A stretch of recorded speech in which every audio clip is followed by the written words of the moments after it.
think that real thought leadership is different. I just was reading Anne Hanley's new book, which on Everybody Writes Her Second Version, which is like a content Mm. marketing Bible. And I want to make sure I get this right, so I wrote it down. She defines high quality content as utility times inspiration times empathy. So essentially making it Mm. useful, making it data driven or really creative, and keep your readers' needs in mind. So I do feel like this is where thought leadership and the definition of thought leadership really falls flat. You think that thought leadership is a best practice that's kind of known and repeated a lot of times, or you think it's a listicle or some random, creative thing that you've brought to the table. But I think you really nailed it. That data and that new angle is what's important. And I think the way you can do that is really understanding your own business and what proprietary data Mm. you can bring to the table that gives you that unique perspective that others don't.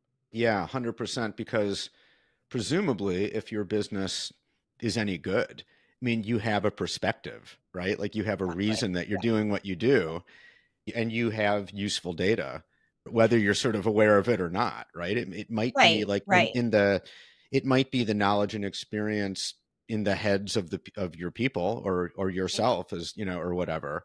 That's a form of data too, right? Absolutely. I mean, I think that the number one thing you can do as a content leader, and this is where kind of my J school hat comes on, is to look in your backyard for subject matter experts and really understand what point of view they bring to the table.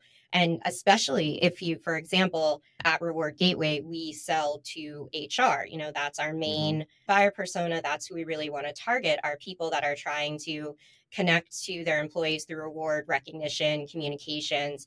And so I'll go straight to our people team and I'll say, hey, does this content make sense to you? Is this Hmm. groundbreaking? How can we make this better? And I think that's where, working in silos on thought leadership and not understanding what your audience actually needs and wants from you Yeah. is an issue that I sometimes see among marketers. And I think that if you're bringing ideas to the table and best practice, that's fine. But how can you wrap it into a framework or a methodology or something that really just gets people talking? I mean, thought leadership is all about, right, leading the thought. So if someone is Yeah. reading your content and they walk away from it with a new idea or a new way of observing something that they've done in their day to day and just tweaking it a little bit, then you've actually nailed thought leadership.